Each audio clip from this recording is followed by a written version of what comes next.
Wait too long to get back on the air to let you know that the show is about to start.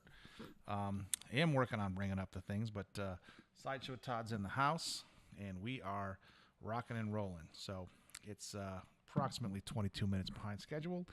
Perfect for the level of professionalism that we plan on bringing to this show on a weekly basis. It's all going crazy out here with the dogs barking. So we're live, by the way. Good to know. So Sideshow's making his way into the studio here. Ladies and gentlemen, this is the DammitJim podcast. I'm DammitJim. This is Sideshow Todd, and we're your Hi. Hi. Welcome. So there he goes. All right, so let him get What have settled you gotten in. done? What have I gotten done? Pretty much nothing but a mess because I wasn't really prepared for a solo show. So I didn't want to tap into the material that we'd already talked about. Good thing I'm here. And I stumbled, and every time I paused, I didn't have anything to say. I didn't have anything to fill in. So, yeah, it was pretty much a fucking disaster. But, we're new here. So, Yeah, it's only the second show, so I don't know you people settle the fuck down. right. Like I said, Todd does my wet work. I'm the nice guy. Todd's the one that he knows where the bodies are buried. Somebody tried to tell me that wasn't really the case, but I'm pretty sure that was. All right. So, what did you start with then, Jim? I pretty much I told my boring George Wentz story. George Wentz story. That had to suck. These people, is anybody still listening? I'm gonna guess Does anybody no. know who Norm is? I don't think they do. Of course But, they do, but I mean, what George Wentz story could possibly be that interesting? Well, it was interesting if you were there. It was. What is it? I'm not going to tell you. Well, okay. Well, I might as well tell again because I don't think anybody was listening the first time. Yeah, there you go. So I had a buddy. I had two stories because the guy's a cool dude. You know, Yeah. first of all, he started a second city in Chicago, which a lot of people don't know, and I didn't know that either until I saw his George picture. Wentz did. Yeah. Yeah, I knew that about George. Yeah, Wentz. yeah. A lot of he's people don't know he was a big Chicago comedian. Yeah, he was Yeah. big time, dude. Yeah. And he's fucking awesome on Cheers. One of my favorite shows. I think underappreciated show is Cheers. I don't think it's underappreciated. It was like the Seinfeld of its time. It was, but then Seinfeld came out, and people just stopped talking about Cheers the way they do about Seinfeld. You know, I mean, I guess Seinfeld did change like a lot of like time people's passed. yada yada yada, and The show about nothing. show about nothing. So they actually did change the culture of the country a little bit. A lot of the things that they said, like close talker, man hands. There's a lot of things that came out of Sideshow that became part of the common thing. But I still think that Cheers was one of those great ensemble casts. And anyway, so George Norm. And this came from because John thought maybe I should wear like a corduroy jacket with the elbow patches, and you should wear a postman suit. Oh God! Because you're my Cliff Clavin. Hey, we could do skits. We could do skits. We could do them all day. We could have a lot of fun with that. But anyway, so a buddy of mine was a limo driver, and he picked up George Went at the airport. And George Went immediately said, "Okay, dude, I need you to stop at the closest sports bar because the Orioles are playing." The Orioles. Baltimore. He's a big baseball fan. And so the driver's like, okay. Well, so how did he second? So he just ended up in Chicago and started Second City. I don't know what his baseball. I know he was from Baltimore. I don't know if he is from Baltimore or he just wanted to watch, or if he's such a big baseball fan that he wanted to watch the game. Either way, the driver had to take him to a sports bar, and then he made the driver come in and sit next to him at the bar, and he bought the dude's dinner, his iced teas, whatever, while he sat there and drank beer and watched for 3 hours. He got to hang out with George Wendt at the bar, being Norm. And he's not a whole lot different than the character he played. So That's probably why he's never gotten any other role ever. I don't think he needs another role after, 11 years on Cheers. I think he was pretty well set. I imagine. And I'm pretty sure he gets a lot more enjoyment out of just sitting at a bar drinking some beer, because that's what he did with this guy for 3 hours, which I thought was pretty cool. So I tell this story one time to when I was out having a drink at Dylan's down the street, and the guy I'm sitting with is Chris, who I've known for a couple years. He did some work for me at the house. It turns out he was a defensive lineman on UCLA's football team, like in the would have been the 80s. Mm-hmm. Well, apparently George Wendt has a brother. I think it's a brother. Pretty sure it's a brother, not a son. Right. Who played for UCLA on the same team. So the whole time he was in college, like George Wendt would have the entire line, defensive, offensive line, come over, and they would barbecue at his house and drink beer and hang out and do the whole thing. Like, well, that's pretty fucking cool too. I'm trying to figure out why the story's interesting. It's not interesting. I just had 22 minutes to fill, and I didn't want to start stepping on. Oh, I thought you were going to start with your in-laws or something. Let's get back on track. Oh, Did you have Mom? something My mother-in-law? I thought you wanted to get on something about the in-laws. Well, I do want to talk about my mother-in-law because I think she's a character. Well, then let's get into that because this story's terrible. Thanks. No problem, man. It is. It's rough. That's why I needed my sidekick. Of course, I don't get to be 22 minutes late for surgery. Well, life The happens. patient What are you died. gonna The do, patient brother? died. I think what happened is the patient died. We all make mistakes. We'll move on. Tonight I made one. What are you gonna do? No, just kidding. You didn't make a mistake. You went on a date. Yeah. I think it's more interesting. So I did tell him a little bit about how you got kicked out of our fantasy football team league because you blew off the draft after you won the championship because you were chasing tail then too. Yeah.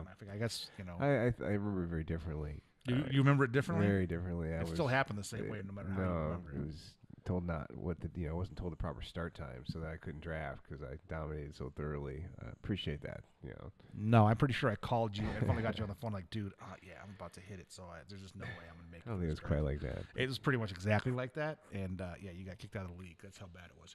You were the reigning champion. You got kicked out. Think about how much work did that take? That took some work. So here's my first topic in the politic area that I'd like to crunch into. So what I've been noticing is the change in the tone universally with Donald Trump. Like, in the beginning, in the first, let's just call it, 3 months, really, that we're still around that. But The first 90 days? Yeah, the first 90 days, right? And, there was clearly the catastrophe was already well underway. Right. It was just clearly a dumpster fire even then, right? Mm-hmm. But there was still a lot of underlying support in pockets, especially obviously in the Republican Party for Donald Trump. Give him a chance. He's an outsider. He's going to do things differently, yada, yada, yada, right? But now it's just so bad. Even Fox News anchors are saying, stop the lies. Literally. That guy Shepard. Sam Shepard. Yeah, Shepard Smith. He's like the drip of... and Chris Wallace even agreeing. I just can't comprehend what's going on. These two stalwarts of the right. Yeah. Right? And even these cats are like, this is fucked up. Yeah. So... that, and even I noticed it too on the message boards. Anything about the Trump, there was always you could always find at least one comment in support that got a lot of likes, right? Where now it's just everybody's on the Trump fucking pylon. Like he's stupid, purple, orange faced baboon. You're. I'm like, always been this way, fellas. Always been this way. But now it's I feel like the tone's really. Everybody's now clued in to the epic dumpster fire horror show, right? Yeah. Well, actually, I had a buddy text me today, and he asked me, so what do you think it's going to be? Is it going to be an orange jumpsuit or a straitjacket? Right. How does he get let out of the White House? And I was like, man, that's a great question because, and then I brought up, your whole idea is like, at what point we need a doomsday clock, counting down to at what point do we start watering our crops with Gatorade? Right. Because we're just getting so close. I mean, the absurdity of what some of the people are just putting out there is just, it's frightening. And how is he going to leave office? We are in an exciting political time right now because this is. Well, I guess that's how you quantify exciting. If you're looking for some sort of apocalyptic event where you're going to really find out what kind of human being you are, then yeah, that's really possible. Well, exciting doesn't have a positive. I mean, the old Chinese curse. I mean, may you live in interesting times. May you live in interesting times. Yeah, so and we are better be packing heat at some point. Is all I'm saying. Yeah, Todd, the big liberal with all the arms, which is interesting. I'm not going out like no punk bitch. Exactly. Somebody's gonna get their belly ripped. Bring your rednecks on over. Line them up. You're not gonna be the only one with guns. Oh yeah. Well, it's it brought up the thing about Sam Shepard and the drip of lies, which has been coming out. Right. The fact that he just went. I mean, I don't even know what Donald Trump Jr. was thinking when he released those emails. Oh my! Well, he was trying to beat the New York Times story because the Times was already released that stuff, so he thought he was being clever and sharp by getting in front of it. Yeah, but it also he's removes, not either one of those things. It removes plausible deniability. I'm like, do you have an attorney? Wow, exactly. It's like because here's the thing is there's such a fervor about the lamestream media or the liberal media And what he's been surviving on, I think, in part, is people going that everything that comes out of the media is a lie anyway. They're just attacking him, and they're just picking on him because he's new, and they're trying to make him look bad, and he calls it all fake news, and, all that stuff. But when Donald Trump Jr. released it himself, he just, okay, well, that's now going to have to be considered true, since it's about you, it's bad, and you released it.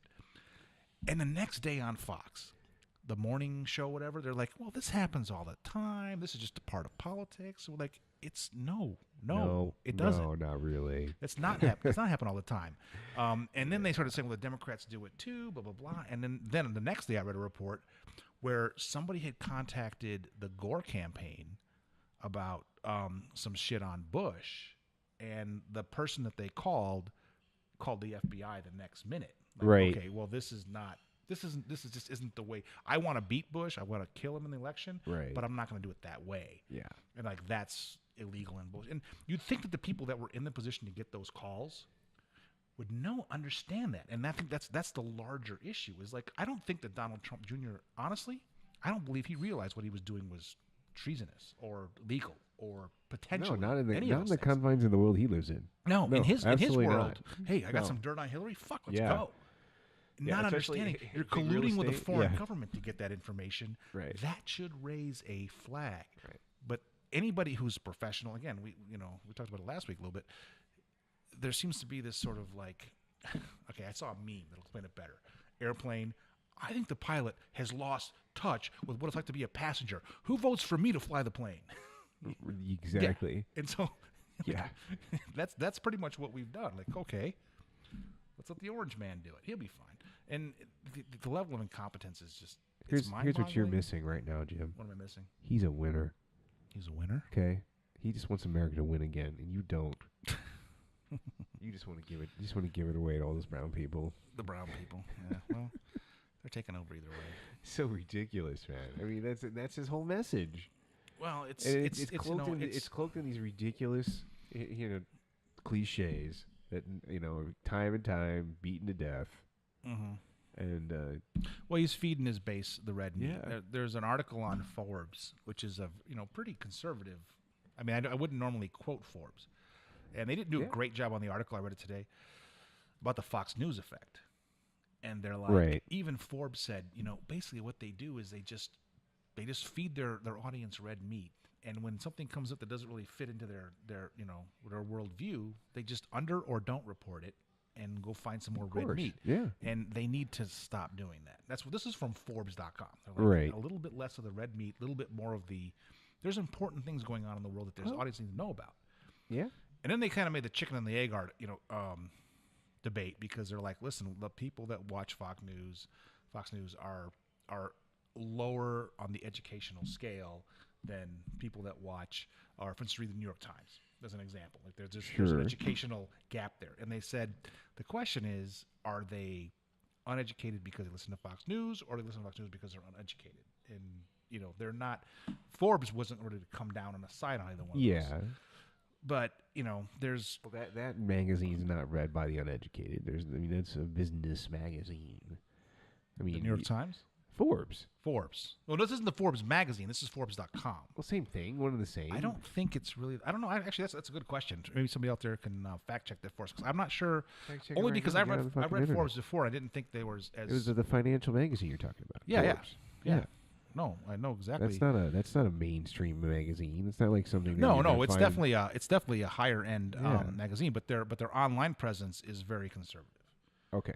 Right. Yeah. What's a financial type of magazine? So usually those are. But it's more fun. I mean, I think it's more. I mean, again, people can look at it, but I think it's more conservative, even like the Wall Street Journal or something like that. Really? Because the Wall Street Journal is pretty fucking conservative. It's run by what's his face?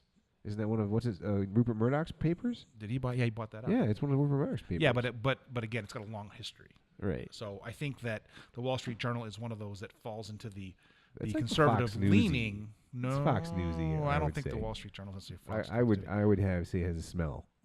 Yes. I think you're being a bit generous. Maybe I am, but I'd rather be generous and give them the benefit of the doubt and hear what they have to say than to put them in Fox News, which blatantly lies. I mean, there's so many examples of Fox just blatantly lying on the air. Oh yes, there's no doubt they're the standard, sure. Yeah, which is, and this goes back to actually, the bigger part of this article goes back to the fairness doctrine, when that was removed. So cable networks compete against the networks, and basically people were no longer accountable for what they said, and so Fox was able to be born in that environment. Yes, and what they did is interesting to me because what they basically did is they took the credibility of the mainstream media and they blanketed themselves in that and called themselves a news network. So they stole the credibility of those people, and then they turned around and said it's liberal media, it's not real news. And that's the whole thing, Roger. He wanted to move the needle to the right of the center for the country, because the country was very center to left. Yeah, in the 70s, right? And then through the 80s, 90s, they did through using Fox News as one of the major prongs. Yeah, they've done a very good job of moving the country to center to right through all of that propaganda. Yeah, no, they definitely did that. I mean, that was their intent. And that's fuck you, Roger Ayers. You know what I'm saying? I hope you roast in hell, you fat pig, where you belong. Thank you. Fair enough. I mean, what an evil dick face. He worked for fucking. You realize that he was Nixon, one of Nixon's main press secretaries, right? You realize that, right? Do you miss Nixon right about now? No. He helped Roger Ayers, so you know maybe he wasn't as evil, but he was pretty fucking evil for his time. Yeah, but he was way smarter than Trump. Yeah, but I'm saying, like, look over all the things that Hunter S. Thompson wrote about, Richard Nixon. Yeah, true. So I mean, this guy, among the left-leaning people of the day, the progressives of the day, he was the Donald Trump, essentially. No one thought that someone like Richard Nixon would become president. It was, so fuck him is what I'm saying. He was the Dr. Evil of his time. Yes, he doesn't look so bad now, and that's the scary part. That is the scary part. That's what we should be most worried about. Like I said, he's responsible for HMOs. He's responsible for a lot. But Reagan's, here's an interesting conversation I had with some folks, because they look at Reagan, and the one thing that you can say about Reagan, and it's important to say this because it's true, is the guy was a great leader. People loved to follow him. He was great. He was charismatic. He was charismatic. He was presidential. Yeah. He was a fucking actor. Well, I know, but he did the job well, and he turned him over. But there was a lot of things. The thing about he was presidential. He was very presidential, and we miss that a ton. And people, I mean, again, they don't want to get into the minutia what's going on. They don't understand it. I mean, the first thing he did become a lot more base. One of the first things he did, which it just came up today in the news, was Jimmy Carter had put solar panels on the White House. First thing he did was take those off. They probably were shitty ones anyway. They were probably shitty ones, but 1970s shoulder panels. But think about how ass backwards that is, because had we jumped on the renewable energy bandwagon the way we should have when Carter wanted to, and everybody made fun of him for it. Right. I mean, it's the gas crisis for Lovaga. How bigger eye opener do you need in the 70s? Yeah, they basically held our country hostage. Yeah, fucking Christ. Twisted our nuts. And then, this guy was like, listen, this is what we need to do. And we would have been, could you imagine the jobs and the economy and what could have come out of that if they would have let that develop? That's like Gene Roddenberry shit right there. Like, we're all like progressing to a higher goal. You know what I mean? That's like the Star Trek, what society is supposed to end up being. Right, yeah. Then we're all working to the greater good. Yeah. But now Donald Trump wants to put solar panels on his wall. You hear that? And he wants it to be transparent. I don't know. Well, because he wants. Did you hear this? This is awesome. He wanted to make sure that when people were walking along the border on the American side, that drug dealers couldn't throw their drugs over and hit him in the head or anything. What? I'm not shitting you. So I saw something on. I'm just saying. Just thinking of that wall. Like how they can make trebuchets that'll just throw shit over the wall. Like the whole point. Yeah, but it'll be transparent so you can see the trebuchet. And so if you're walking with your kids along the border wall, which was like a lot of Americans. Hey, honey, look, a trebuchet. Look, we have this nice clear wall. We can see all the little Mexicans over there. Look, throwing drugs at us. Look out! It's Christmas. Here comes a bag of Oxycontin. That's mine, you little fucker. Get away from it. Yeah, have you met Americans? Americans will be sitting with their mouths open like, I'm going to catch as many drugs in my mouth as I can. That's why. That's the funny thing that nobody talks about. Is like the reason that drug dealers. Who do you think is buying all that shit? Who do you think is buying all the drugs? Oh my God! It's like you're they're criminals and whatever, and they are. But why are they trying to come over? Not all the brown people. Why aren't we growing drugs here and shipping them south? It goes the other way. Well, why? Like, hey, dude, we get it for free. We grow this shit. I mean, yeah. I'm good. Here's a bag. Give me $20,000. It's the world we live in. That thing's never gonna happen. It's a boondoggle and a half. It's pathetic. We say it's never gonna happen. There's no money for it. No one's gonna fund that. That is a completely that there is not a Republican in either house right now that will stand behind something like that. Yeah, well, they try to sneak it in, and they try to do. No way. That is a political death. That is a political minefield. I mean, already where they are with healthcare. I mean, that is a tragedy right there. And then, if they try and pull anything with this wall, there is going to be no way that happens. So, like, it'll be such a two major political losses. Like, they're not even going to touch it. Mm-hmm. They're not even going to bring it up because they know it'll get destroyed. Not destroyed, but it'll be the same kind of wrangling that's going on now, and eventually it just won't happen because all of the negative political will. Well, if the people that can oppose it are smart enough to say, okay, so what? Right there, dude. I know. I was trying to ignore it and not bring it up on air. Yeah, it's just I wonder. First guest of the show. It looks like a little praying mantis, actually. Kill it. It's our only guest. Probably gonna suck your face off or something. There's nobody. I was hoping. They've got 3 watching. Hey, if you're one of the 3 watching and you can hear my voice, just tell me you're out there. You don't got to say anything nice. But stop. Get back to the topic. Quit begging. I know. I'm pathetic. I need attention. Apparently so. Yeah. Where were we? Drugs over the wall. The wall is a bad idea. Political boondoggle. Not going to happen. All the negative will generate between that and the healthcare bill. It's not going to happen. Yeah, well, the thing is, when they fight for it, you should say, okay, well, if you want to spend $25 billion, let's see what we could buy for $25 billion of our dollars, and you can, just start laying things out. But I think, deeper, what I'm discovering is that, logic and reason and facts and whatever don't really matter. Not in this administration. Well, not in this this news cycle. The news. I don't necessarily think that's necessarily. I think that's changing. Because the facts can keep coming. They've become so insurmountable that even the right wing propaganda has to admit that the administration is lying. Mm-hmm. You know what I'm saying? So like the news, it's not just it's facts now. It's not, there's credence to everything the supposed liar is saying, and the actual liar is being outed by the group that's supposed to help him lie. Yeah, that's a very positive thing that's happening. Fox News itself is turning on Donald Trump, which is pretty amazing. Like the lies have gotten so bad, even the lie machine's like, we fucking can't do it. Sorry. Wait. I can only go so far. I get that. I mean, it's how fucking crazy it is. Mm-hmm. Yeah. Well, it was. We're moving on to another topic that came up. I had a good friend of mine who I like a lot. The guy's a great guy, solid person, but he does not believe in global warming. He thinks it's a big farce, whatever. And he posted, there was a guy, Don Eastbrook, I think his name is, or Esterbrook. And he's a scientist, and he was, he's like, well, here's an educational. Is he special? Is he special? He's one of. I actually went online, looked at how many scientists actually deny the climate change, global warming science that we are all talking about. Yeah. And the list was about, I want to say that I could find, was about 35 in the world. Right. That, were like actual scientists with credibility and credentials that could review the data and actually come up with some. 35. And one of the comments was like, okay, well, can we see a list of the people live here? That, oh, yeah. There's one of them? Oh, a few of them live here. Let's get them. There's that.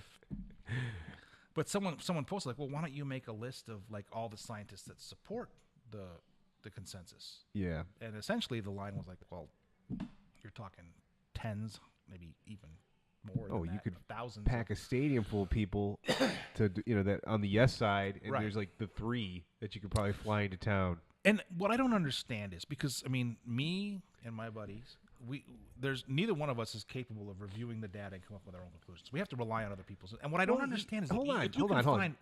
That's not, I'm disagreeing with that because let's take one of the articles. One of the things I was going to point out today in the science section. So one of the world's largest icebergs broke off from the Antarctic Larsen C ice shelf. Right. One of the in our time.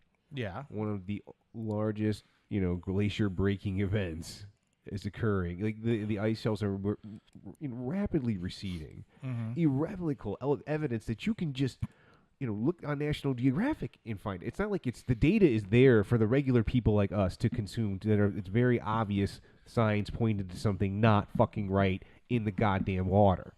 You know? So, like, to say that, oh, we can't consume the data, we're not smart enough to be able to understand, that, climate science is going on, I don't agree with that. There's very obvious things happening around us, and if you paid attention to those things, you would come to the conclusion something's not right. Well, except for that, essentially that information is anecdotal to us because we don't understand the data behind it. So you're relying on an expert to tell you about that thing. You didn't know that the iceberg broke out without somebody telling you about it. Well, sure. Exactly, but that's data. That's data, but you don't have the ability to analyze the raw data to come to a conclusion. And this is a great example because the iceberg you're talking about, the scientists even today have said, we don't know that this is a result of climate change. This could have been a natural occurring break that was going to happen anyway. There's not enough information to confirm that this is related to climate change. Right. Doesn't mean climate change isn't happening. It means that this particular event specifically cannot be tied to climate change. So you said, well, it's obvious, but it's not obvious because we don't know how to tell the damn difference. Yeah, we don't. You have to rely on somebody who's an expert, who's a scientist. You have to rely on somebody who's collecting the data. Well, somebody somebody's like taking the ice core samples. There are dudes who take Range Rovers and shoot them to Mars and drive them around. Right. Right. I don't know how to do that. I don't even know where to find the Range Rover that can do that. But there's guys that can do that. So ultimately, you go, listen. If you can shoot a Range Rover to Mars and drive it around, take pictures, when it comes to science stuff, okay. Tell me, is climate change happening? And he'll be like, yeah, fuck yeah, it's happening. Right. Because I can analyze that data, and I don't even have a question about it. Right. And there's thousands. So what I don't understand, getting back to my point, is why guys who are, people that I respect personally, why are you so hell-bent on being right about this that you're willing to take one scientist against thousands and say, no, that's the guy I'm going to believe in? Now, I looked up that guy, and I said, okay, well, who is this guy? And it took a matter of 5 minutes to find 10 different people that debunked what he said. Said, listen, he's using the wrong data. One of the main things was he took a temperature readings off of one model, and the model that was most favorable to his point of view. And he's like, nobody takes one model because it's a predictive model. There's different algorithms that people use to make different models. So we take a selection of 10 or 12 different algorithms that we figured out are kind of getting us close. Right. And we take the mean results of that to do our predictions because it's that complicated. Right. You don't just take one.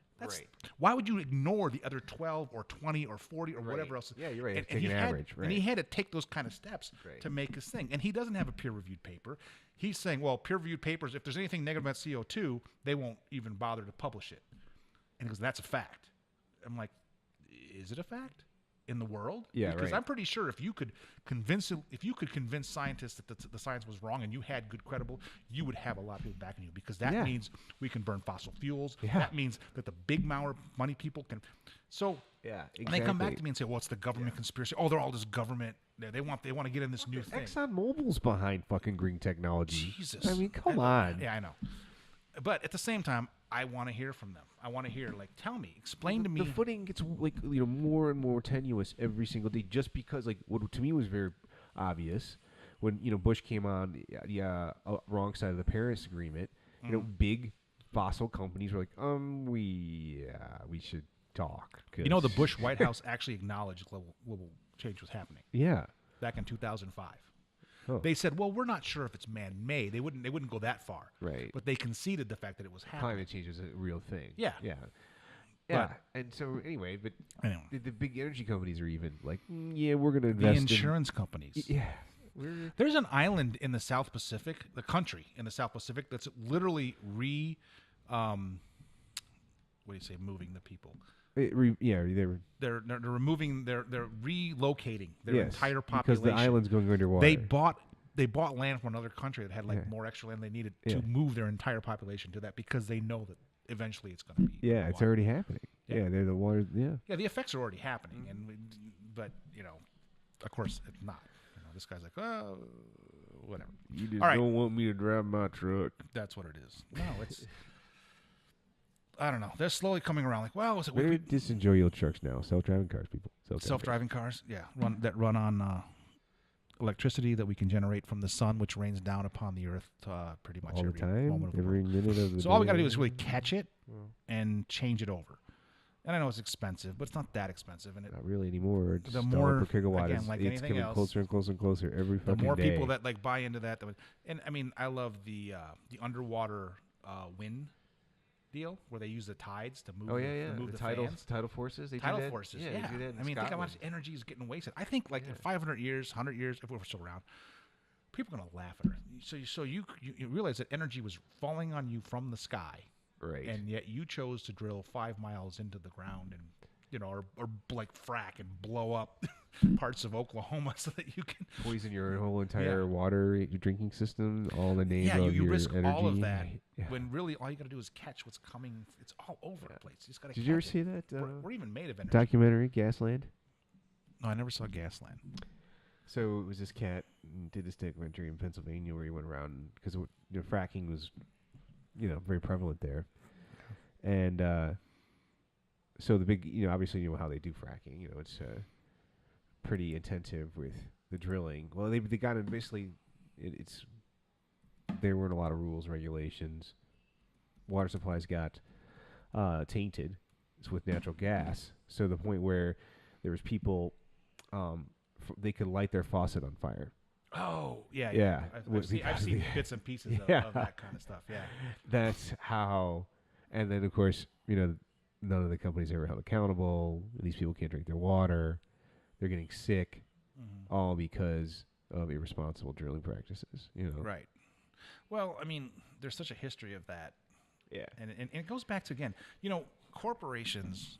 I mean, capitalism is a beautiful thing. I love capitalism.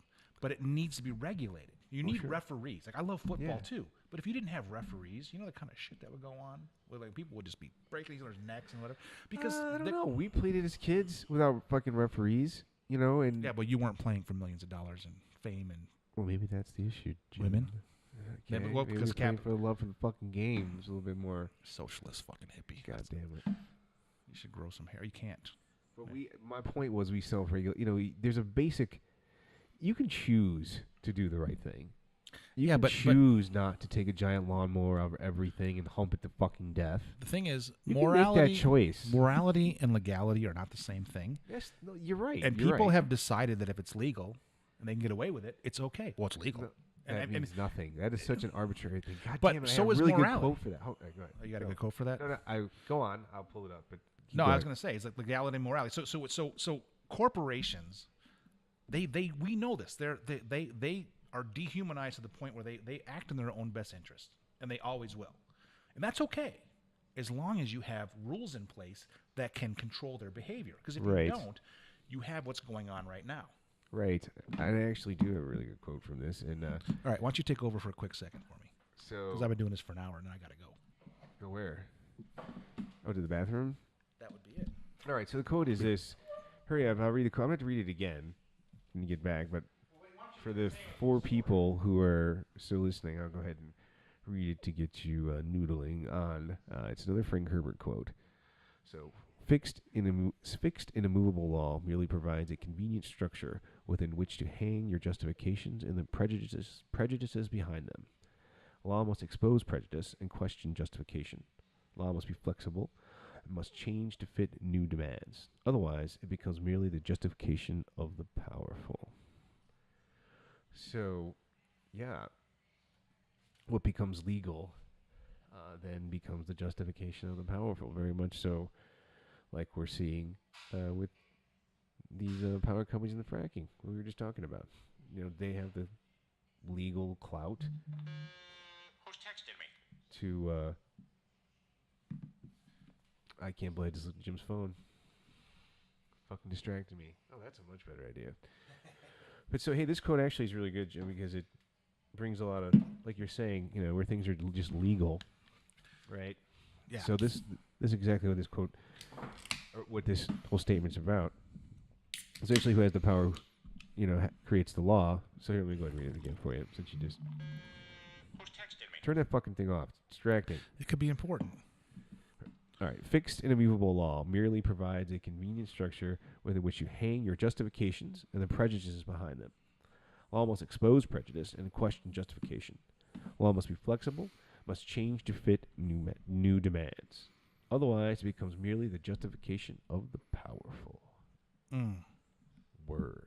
word. Is that what's that? Wisdom by Frank? What do we call him? Frank Herbert. Uncle Frank, thank you, brother. Uncle Frank, thank you for the R.I.P. All right. For the 4 people who knew fucking who Frank Herbert is. Yeah, and I'm not actually that one of them. Well, you would be if you ever read the goddamn Society Experiment, which I gave you like I don't know how long ago. Yeah, I know. And that goes for all you listeners. You better read the Dosadi Experiment. One of the great science fiction books of our time. And a lot of very relevant things that we'll be talking about will actually come from that book. There's a lot of good discussion about politics and sociology in that book. Socio-political existent thingies. Toad people, too. So, any book with toad people's cool. Whoa, did you just turn me up? I just turned everything up because I got a little bit, man. I finally got our first note back from Man Bun telling me that the audio was a bit quiet. Is it? Step back. Well, then turn my fucking headphones down. Then. Oh, it's right there. Can you reach it? It's the second knob. Second knob in front of you. Tried to get all this stuff out of the camera shot because we had worked it out, but I didn't realize the audio was too soft for. Todd has sensitive ears. See, I worked as an audio engineer for a lot of years. Oh, that's a lot better. A little better. Okay. Man Bun says this is way better. Thank you. Hey, appreciate that. Thank you for. Why do you call him that name? It's kind of a dickish name. Shouldn't really call it. The guys at the bar nicknamed him that because he's got long hair and he likes to wear it up on his head sometimes. Got like it. A samurai, and they called him Man Bun. I'm like, you called him to the face, and he's like, yeah, Who's texting me? he doesn't care. There it is again. He embraces his So man back to this whole justification of the powerful. So that's really because my we mom could. wants me to go to a Bears game with her. That's fucked up. Maybe that's fucked up. Preseason, August 19th. Oh, they're gonna be here. That's what she's saying. No, I don't. You do. I need you to hang out with me and my mom. She loves you. She doesn't even know who you are, but she loves you. I think they both remember me last time at your last party. What'd you do? No, I think they both remember me. I'm saying it's like the first time. About time. They both are like, oh, you're Todd. I'm like, yeah, no shit. That's like been like the 14th time I met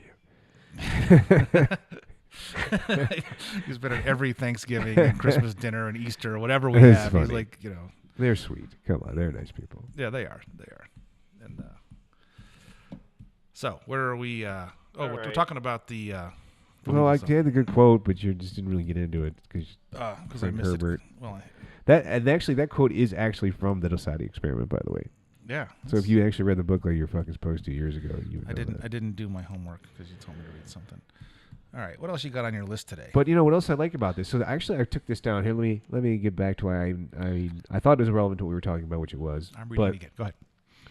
But at the same time, I took it down in reference to the Citizens United decision because I think a lot of that is getting kind of because we're being horrified every day just by the very day-to-day interactions of the White House in various facets, right? It's just horrifying, right? Mm-hmm. But there's still a lot of underlying things that are very important to not lose focus of that won't really help us change anything until we address them. And one of those is, the Citizens United decision, right? The longer we let that sit and let it continue to be, any law, as we know, the longer it sits in as law becomes more and more unlikely to be, taken off the books. Right. So, that quote to me kind of made it's very much brings that whole mindset to light. The justification of the powerful, making these rules to make it more and more easy for them to consolidate, essentially. Right, which is interesting because what those that have sort of a conservative view of the Constitution believe it's untouchable. It can't be changed. It shouldn't be altered. It shouldn't. Right. It's guys that lived 250 years ago that literally wrote with feathers that scratched on hemp paper. Right. They somehow know better than anybody in the current day, and we know that's logically absurd.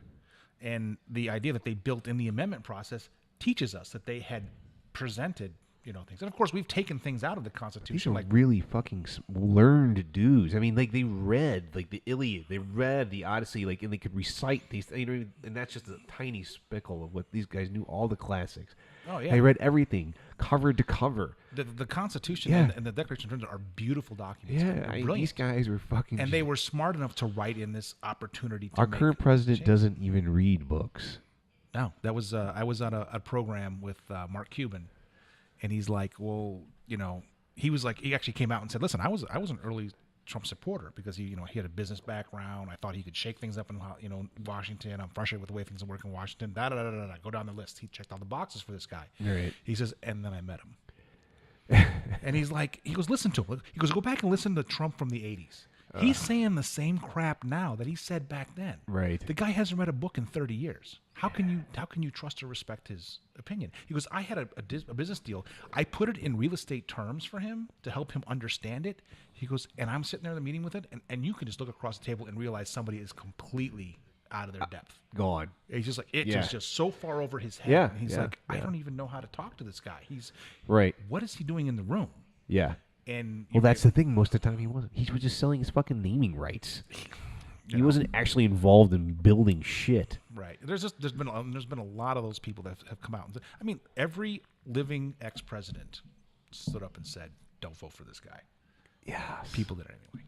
Yes. Every one of them. Every one of them, and business leaders and companies but you know what? He's our president now. I mean, everybody loved So W too. I joked for George W. Bush when he was barbecuing ladies on the front lawn. They love W. Yeah. I miss W. You know, it's funny because when Obama was president, they had those memes like, they showed George, miss me? Right. Like, now I do. Yeah, right. Sadly so. Last 8 I years, would no, probably give you a little hug, buddy. Here's something that funny that's happened today too. Talking about I know we're just Bush bash. Trump bashing, but it's a good time, so we're doing it anyway. Somebody they got their citizenship, and with their citizenship, they got a letter from the president. Oh my God! It was written by Obama. Really? They haven't even changed the letters yet? They haven't even changed the letter for new immigrants that become citizens. I'm not doing a welcome letter to these communists, black, not white peoples. Oh, one of the things John did enjoy that used the word honky. He worked the word honky into the conversation last week, so that was cool. I like that word. Yeah, it's a good word. Honky cracker. It really fits what's going on right now. I mean, I can't think of a better word when I look at George W. Bush. Honky. I miss W. Trump. Honky. Well, like I said last week, the guy baboon. He rolled up in New York with a measly $240 million in his pocket. I thought it was like. I mean, listen, I'm not saying. I thought it was like 20 million, but either way, if you can, I thought it was like 20 million. I thought it was 240. Can we get a fact check on that? You're on the internet, asshole. Look it up. I can't see that many things. I don't know if you realize how blind I am. Look, I got glasses on my head. These are like magnifying glasses. I could kill ants with these freaking things. Oh yeah. Hold on, I'll take care of this. All right, you can find out how much he had. Keep going. So anyway, all right. So quote of the day, going back to it about the law must be flexible, must change new demands, and et cetera, et cetera. We were in citizens. So we're talking about capitalism is where we got into this, and my point is that capitalism is a beautiful system, but you have to have a referee, you have to have rules, because despite how we played football as little kids, ultimately, the reason that we didn't cheat or whatever, because we all knew each other.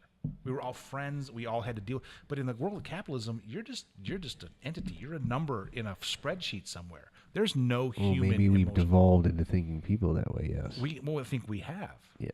Unfortunately, we've lost a lot of our connection to a variety of things. Certainly we've each lost other. a lot of connection, but definitely back to in the world we live in. We think that we're somehow not part of the same system that all the other animals are, which is absolutely fucking bizarre. Which you're getting into the sciencey stuff, which is going to be cool in a second. Right. I was going to say one more thing on this that I wanted to bring up. It's kind of obscure side, but George Bernard Shaw once said many years ago, like close to 1900, turn of the century time. Right. He said, you can tell when a society is collapsing is when they criminalize poverty. Right. When they essentially blame poor people for being poor. Yeah. Which we are deep into. Oh my God, aren't we? We're in the pull them up by their bootstraps thing and blah blah blah. Long past that. It's that was a thing 10 years ago. Yeah, I mean, and we're long past you're that. just stupid. And everybody's just looking, to take care, and they think that the problem is, it's all this big liberal, big government, that's the problem. They don't know what the problem is. The truth is, they don't know what the problem is, or we don't know what the problem. The whole world doesn't know what the problem is. I wouldn't disagree we have ideas with that.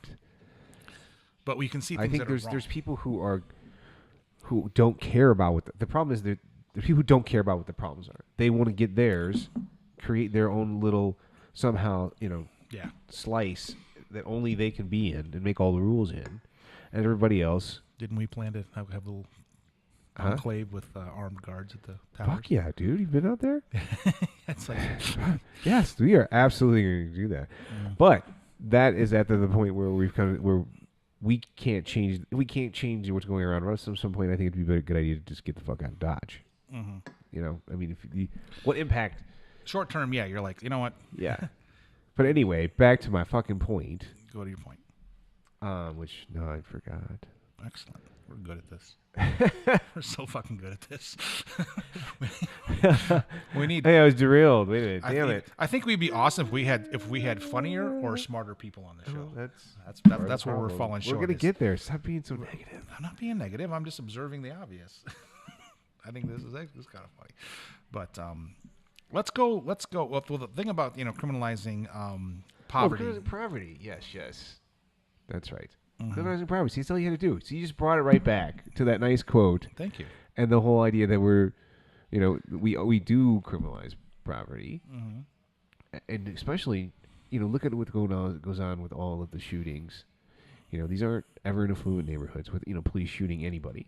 Specifically, black people, which usually are on the poorer end of our society. That's the reality of it. Yeah.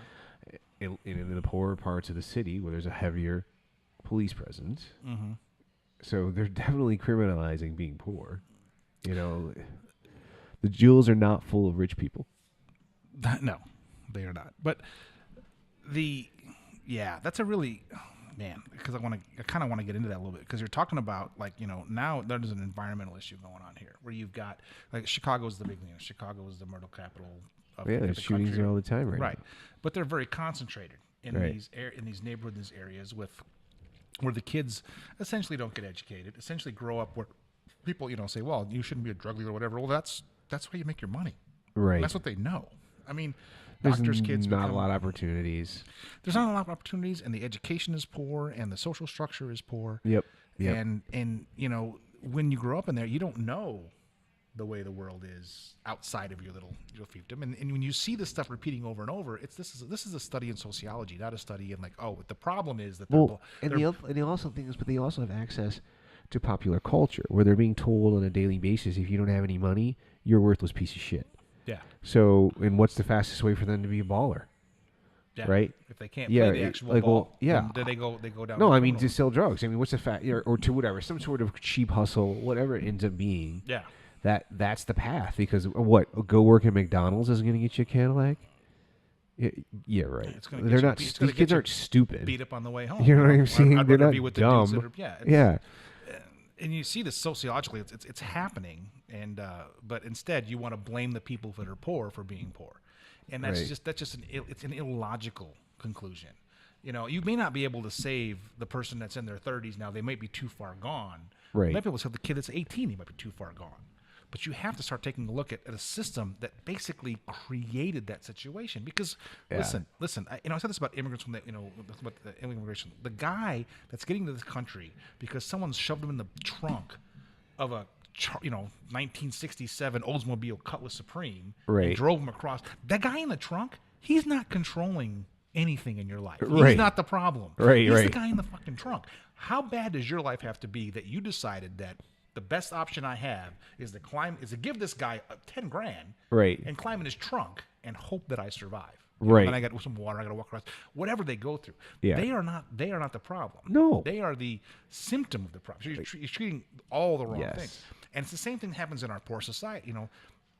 Nobody like Smithfield. They're like the big meatpacking company. They sends buses down to Mexico City to bring back fucking illegal workers. It's been going on for decades. And does anybody even know who fucking Smithfield is? No. How many people even know what that fucking company does? Yeah. It is the largest meat packing company in the United States of America. Mm-hmm. Well, sending the buses down to Mexico to bring the workers back has been going on forever. Yeah. And they used to, once in a while, they would let the feds bust one. Dude, they bust the little trailer park that lives across the street from the Smithfield fucking plant all the time. They know where all those fucking legals are. Right. Yeah. And bullshit. Yeah. So they redirect and you can get it. You can get. Anyway, so there is the perfect idea of the abuse of power, like you said. Like they're targeting the poor guy. They're not targeting the true rule breaker. No. Right? Because it's like, again, society making being poor. I mean, Yeah, make it a crime, and then. Well, it used to be actually a really good paying job. Meatpacking jobs were actually, You mean in the 50s. Back when we had unions? Yeah. And companies were forced to They were actually decent. share. And the thing. Those people are handling the food you eat. I want them to be trained. Mm-hmm. I want them to be competent and to a point, right? That shouldn't be necessarily we bring in the basis part of the workforce, in my opinion. What's going to happen in the future, and this actually came up. And we're going really, really left when you start talking about like universal guaranteed income, which is basically something that the Elon Musk was talking about. Yeah, they're talking a lot about that with the whole idea when robotics really starts to just pretty much take all the jobs. So many manual labor type jobs are going to be eradicated by the automation that's going to happen. Better be to learn how to be a technician. Believe me, if I'm building cars and I can buy one robot for $100,000, right, that puts in all the screws and nuts and bolts, how many years do I have to pay you to do the same thing? Right. And you don't go. The machine doesn't fucking go on vacation. He doesn't go on vacation. Doesn't need a fucking anything. Doesn't need healthcare. No, nothing. It doesn't break up with his girlfriend. Nope. His kid doesn't do sick. any drugs. You can go down the line. So what those a bummer for him. So so you're going to have all of these jobs that don't require deep levels of education going away even more than they already have. Yep. So what happens to these folks? Yeah. Because there's always going to be a percentage of the the population. Who was really concerned about that? Fucking Obama. And now he's gone. Yeah. Good for you, folks. He was big on fucking job training. Every other day, his mouth, job training. And they wouldn't give him the fucking money for it. Right. I mean, because right now, listen, if you want to go into robotic repair, if you want to go into IT, hundreds of thousands of jobs they can't fill like that now because the people don't have the skill set. They're bringing people in from outside the country. Yes. They're getting visas for these things. All you got to do is tell your kid, hey, there's all these jobs.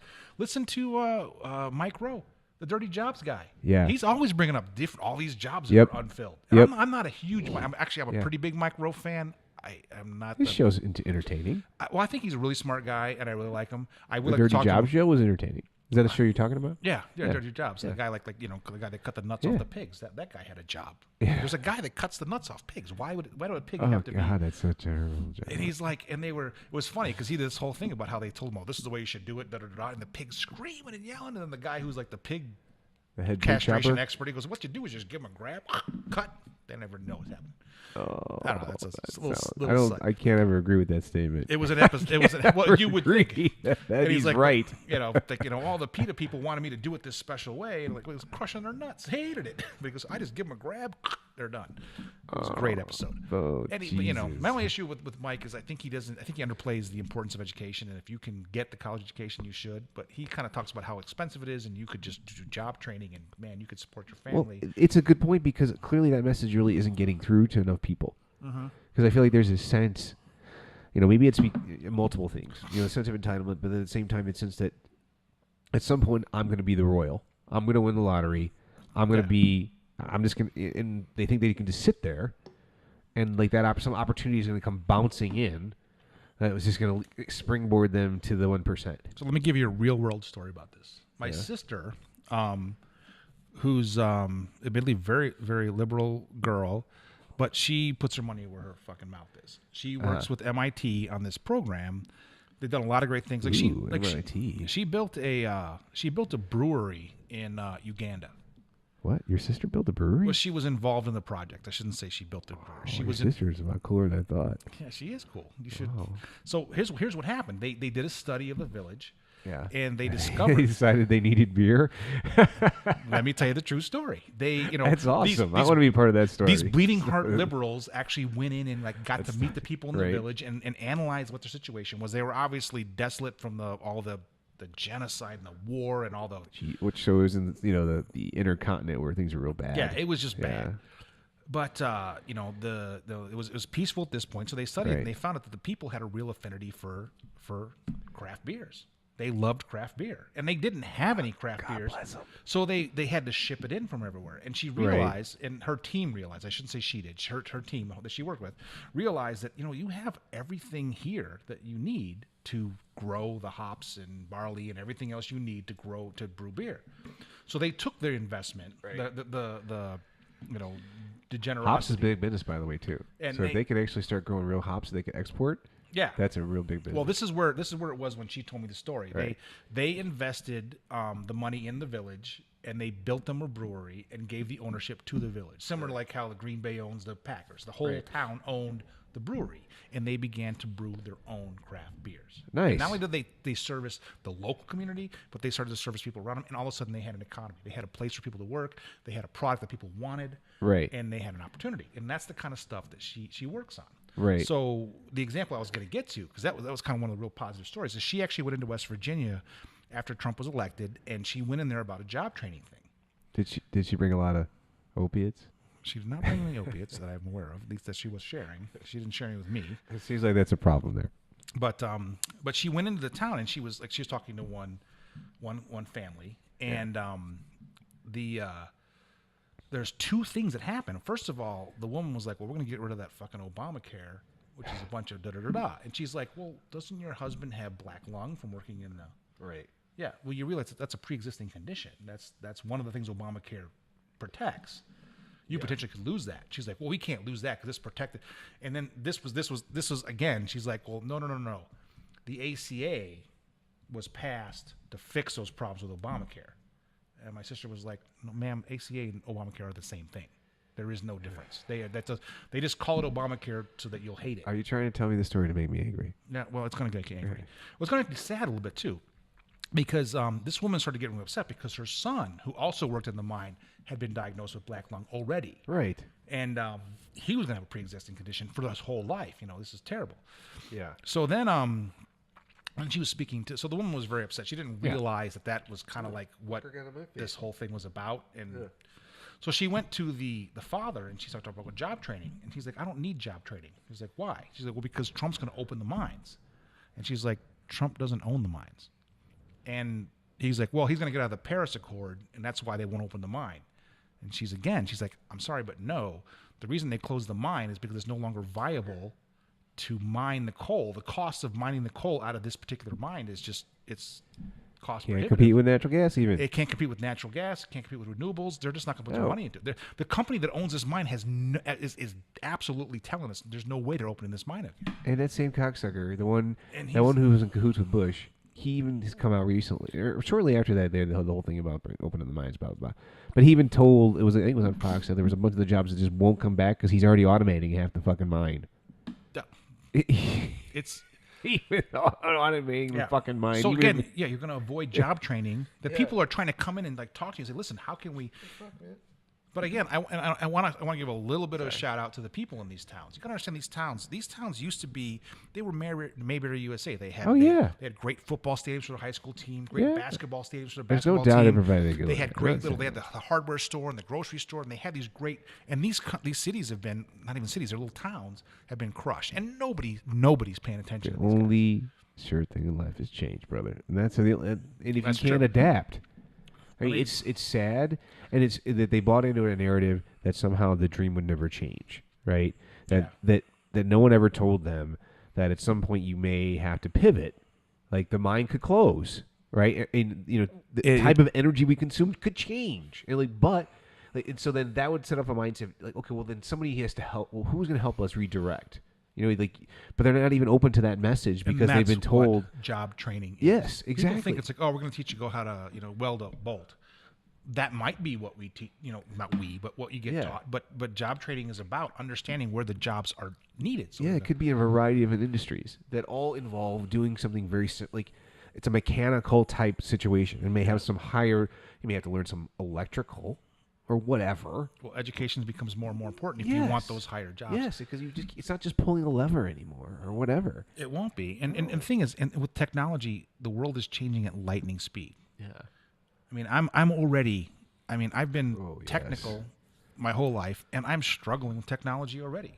And mildly senile. And why are you struggling with technology? Where are you struggling with technology? well, just getting this whole podcast online. Like today, the camera, I wanted to be able to show. This is higher order shit. This is not like your average AV fucking setup. Yeah, but for a guy that has an AV company, this is came. Yeah, you should be able to done it in like 10 minutes. Yeah, I should have been done in 10 minutes. It took me a month and a half to even get this set up. For me, yeah. I don't own any of these things. But because I keep running into technical issues, and it's mostly because on the IT end, because things have changed so fast and so quick. And I'm like, I haven't had a PC computer in probably 4 or 5 years. Right. And I have one now. And so all of a sudden, this camera is no longer, every day that I use it. Why'd you use a PC, by the way? Because there was no compatible Mac that was $169. What the fuck's going on here? And also, I kind of wanted to get my hands on Windows 10 and actually start to know about it, because it is kind of a little bit my business. I should probably know this stuff. So I kind of want to have some hands on. Right. But a great example is, I've been using this camera through this laptop, testing it with nobody watching for 2 weeks. Today, the one day I wanted to use it so I could maybe have a PowerPoint, we could put our quotes up whenever. This son of a bitch will not recognize that camera as a camera anymore, and I have no idea why. That's because it's fucking Windows. That's how Windows works, man. Well, what did I change? I didn't change. You're gonna have to eject it and reattach it, and it'll. Dude, trust me, I've been through the rebooting process. I've swapped the cables out. I'm a checklist. I'm a checklisted motherfucker when it comes to troubleshooting. That's Windows 10, man. And this thing's nah, fuck you. We're not doing it. We're not working. You haven't dealt with Windows in a long time. That's part of the problem. All right, it's time for us to move forward. Sports is blank, and here's what John wanted. John, are you kids applauding or laughing? I can't tell. My mother-in-law must be on the move, because you hear the loudest bark you hear is my little girl Hula. Carry on. She's John wanted 14 pounds. John wanted more player evaluation, more because basically what he told us is we sound like a bunch of angry old men talking about ticket prices of the Cubs games in the 80s. Yeah, well, he can. Yeah, you did go on about that too, but John can still suck a fart out of my ass. Yeah, I know he can. He's always got a comment. He was right though. He's right though. The ticket thing was bad. Was it bad? Yeah. Well, it was $1.50. Yeah, that was a long time ago. But I think my 5 to 10 year comment was better, because the inflation's been ridiculous. It has been ridiculous. But he's like, you guys sound like a bunch of angry old white guys complaining about how you couldn't go to a baseball game for $5 and you're mad. It wasn't that interesting. Fine. I don't think it's true. What pillar of it? So which sport do you want to talk about? Well, I think we should skip sports and leave it to John. Let him come on and talk, because he's all about. He has nothing to do with it. He's got 17 kids now, in a 4-bedroom apartment. If he's actually going to come on, that'd be cool. Well, I think I may have to have him on in the middle of the night, because I don't know what his schedule. Did he get a job yet, or is he still? Oh, Hey, John, do you have a job? He had a job forever. Yeah. He's been he's on the bench. He's taking a sabbatical. I like a sabbatical. He's on a But it's summertime sabbatical. I mean, it's freaking midnight. He should be here. He doesn't run the same hours anymore. He's in regular hours, ish. Man Bun says this is way better. That's the last quote we got. Oh, brutal. So, anyway, unless you have, because the only thing I have, the Cubs just swept 3. Nobody cares about that. But so we can talk about baseball, because it's really about the only sport you know anything about. So actually, really good. This is a really good topic. So we can go to sports. This will help. This is a little the John DeWitt segment. We'll help you out here, John. Okay, so we're gonna do some baseball talk. So we just had the big trade recently. This is really relevant to Chicago fans. Okay, where an epic thing occurred for anybody who knows the White Sox Cubs rivalry. This is something that doesn't happen very often. A big epic trade between the two teams. Yeah. So the White Sox gave up. Jose Quintana, which is he is their best pitcher right now on their staff. He's been a long time. He came up through the system. If you know anything about the White Sox, Don Cooper, he's like a Don Cooper disciple. The kid has just been, he's done wonders with this kid. Right? So had the big trade, and I'm just gonna go ahead and say we just fleeced the Cubs for all their top prospects. It was fucking awesome. Is that what you think happened? Oh my God. Can I get a what from all the White Sox fans out there? Yeah, that's nice. We gave it to the Cubbies. Yeah, you should get a what happened. We just lost our best pitcher, and we bought a bunch of kids that couldn't make the squad. The 5th best prospect in baseball he gave up. Yeah, but we had to go through 5th best. We had to go prospect. through Kyle Schwarber, Ian Happ. You know how many prospects we have? And we could feel. Well, you better hope that's the truth because you don't got any more. We took all. Well, of did you them. see what he did today? Who? He struck out 12 today. Well, Quintana's a great pitcher. Yeah. I'm not. Guess what we need. I mean, yeah, I don't think that he was a bad guy for you to give. I'm just saying they give him like 5 guys that all were potential. Uncle Theo knows all. I don't think so. You don't look too sharp right now. He doesn't look too sharp right now. No. He put a ring on the finger of a city that hasn't seen 108 years. No, before that he put a couple of rings on Boston, who hadn't seen a championship since before Stan Musial. This is the Stan Cubs. Musial was Cardinals before Ted Williams. Ted Williams. Ted Williams and Stan Musial, for some reason in my brain, blend together. I don't know why. Two different teams, but I think because they both had beautiful swings. But I only saw them in footage archive. Whatever, you were at the game. I was at the game. Yeah, so the trade I found to be pretty lopsided. But I mean, I agree. Do you really? Okay, as a Cubs fan, as someone who watches the games all the time, so I gave you my jabs, my low blows. Right. Enjoyed it. In all reality, do you really believe that Quintana is going to get the Cubs in a position they can win that division? Well, the division for sure. Yeah, they have to win that division. There's no other way they'll get into the playoffs. Yeah, the division. Nobody wants to win that division apparently. So you think Quintana can help them take the Brewers? Dude, they're what? I haven't looked at what the Brewers did in the last 3 games. The Cubs just won 3. That could be enough to get them in first place. I can't recall exactly. Their division is really shitty. They're playing really shitty. Their division is shitty. They should be walking away with that division with their roster. They should be with that roster, and but the thing is that they will. I mean, they just rip. The so Orioles. all of a sudden, everybody goes, well, Orioles aren't that good. They don't have very good pitching. So I don't say you should hit the Orioles. I don't know if you've seen the Orioles lineup's pretty solid. No, they shut can them hit down pretty well, except for the first game. Yeah, the first game they came good back. hitters, but they don't have a lot of pitching. I care about what I care about is because Cubs weren't hitting this year. The Cubs haven't been hitting. So what I care about is the you number. Better hit against the Orioles is my point. The number on the visitor side, or they're the home team, but the number on the Orioles side being very, very low the last 2 games. I think it was 2-1 or 1-2, whatever. The run scores was extremely low, which means that our starting pitching was solid. Arrieta looked great. Finally. Well, but we got. Here's the key for the Cubs: the starting pitching has got to show back up. That's number 1.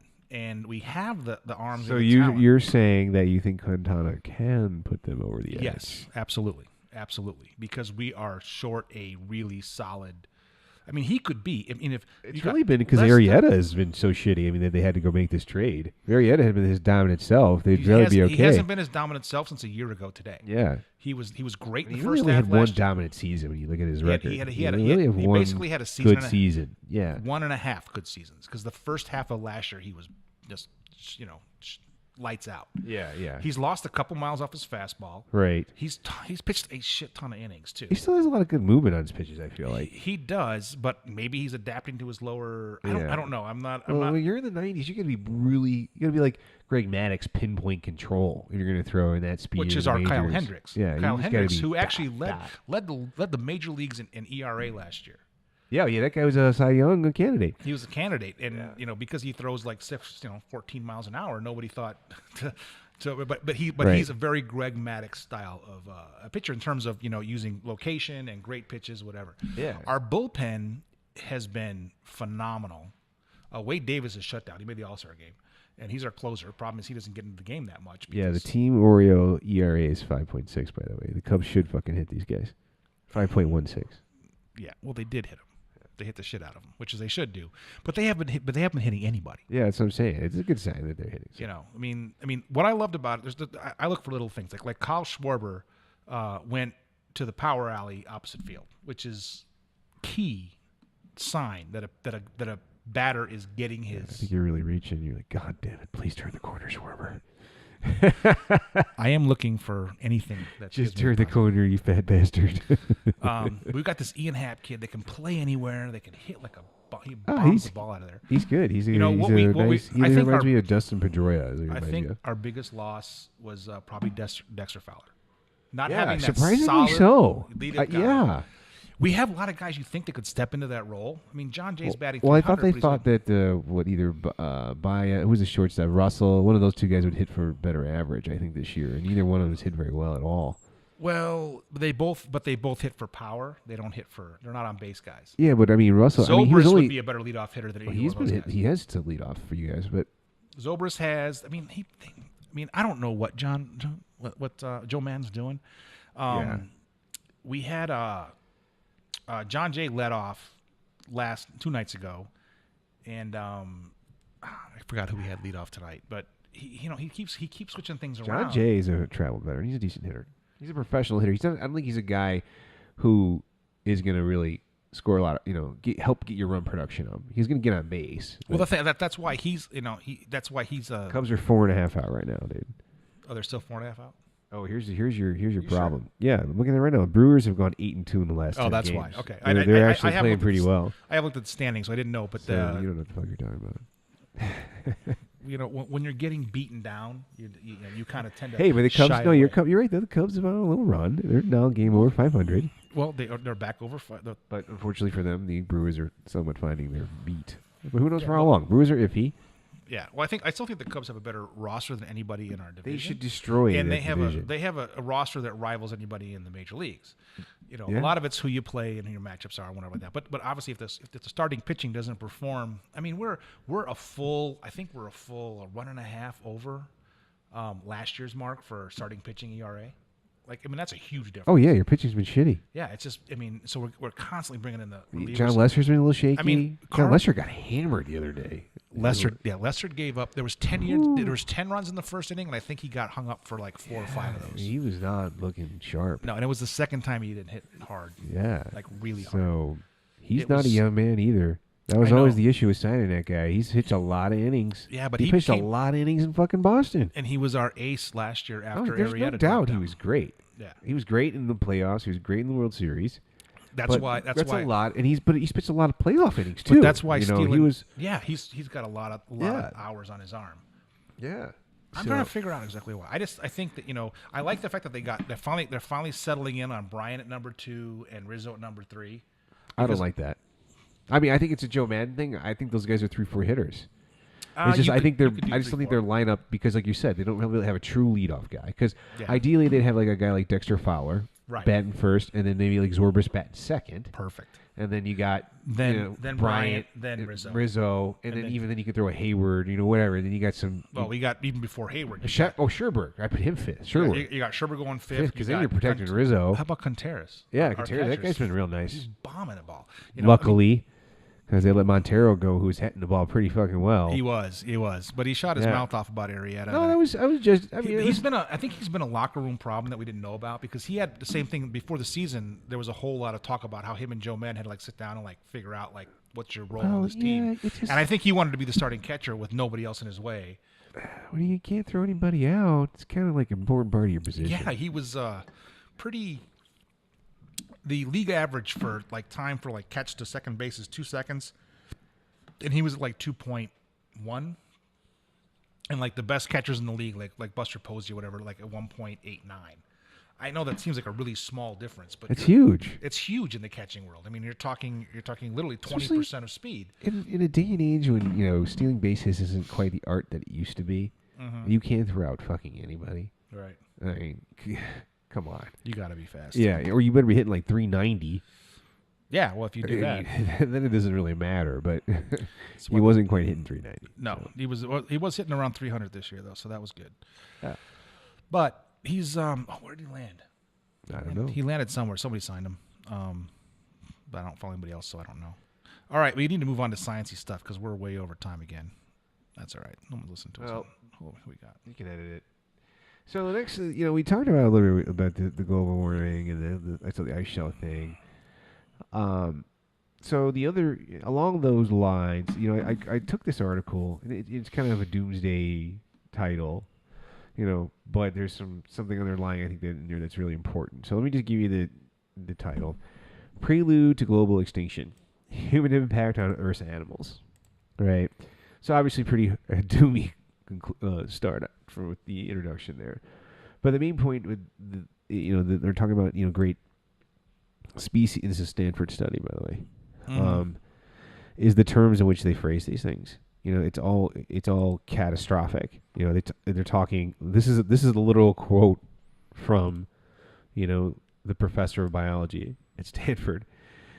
This is the case of a biological annihilation occurring globally, even if the species these populations belong to are still present somewhere on the Earth. I mean, these are the experts saying species annihilation. It's not like endangered species.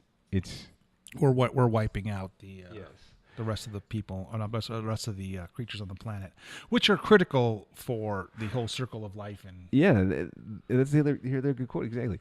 The massive loss of populations and species reflects our lack of empathy to all the wild species that have been their companions since our origins.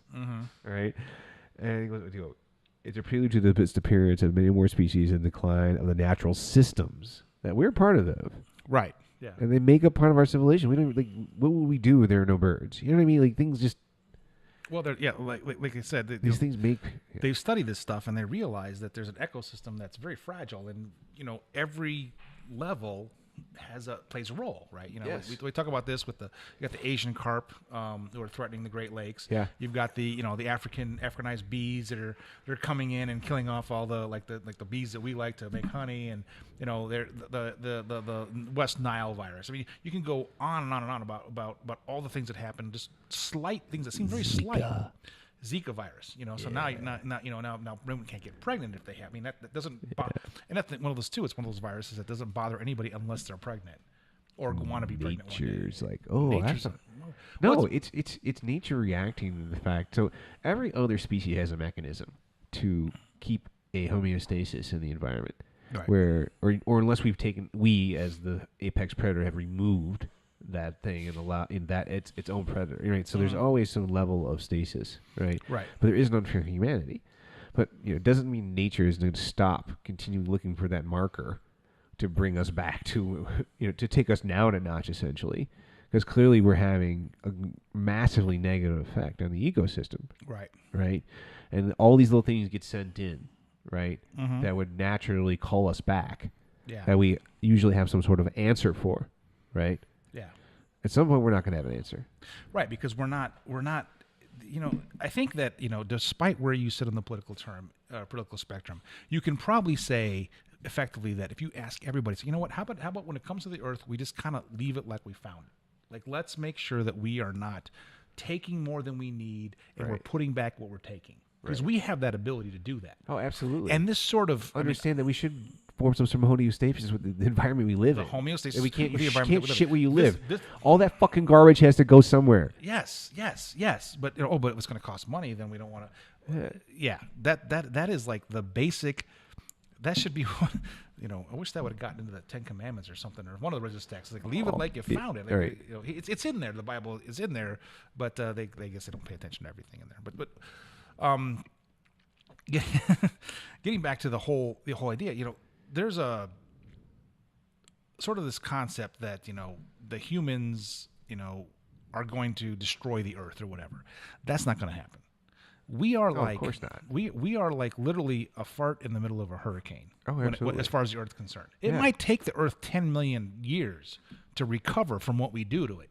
But in the Earth's time, that's like grabbing coffee at the Starbucks. Not even that long. It'd take 1 million years or something. Whatever it takes. Nothing. The Earth could give a rat's ass because time's a human construct. It's not an Earth's construct. Yeah.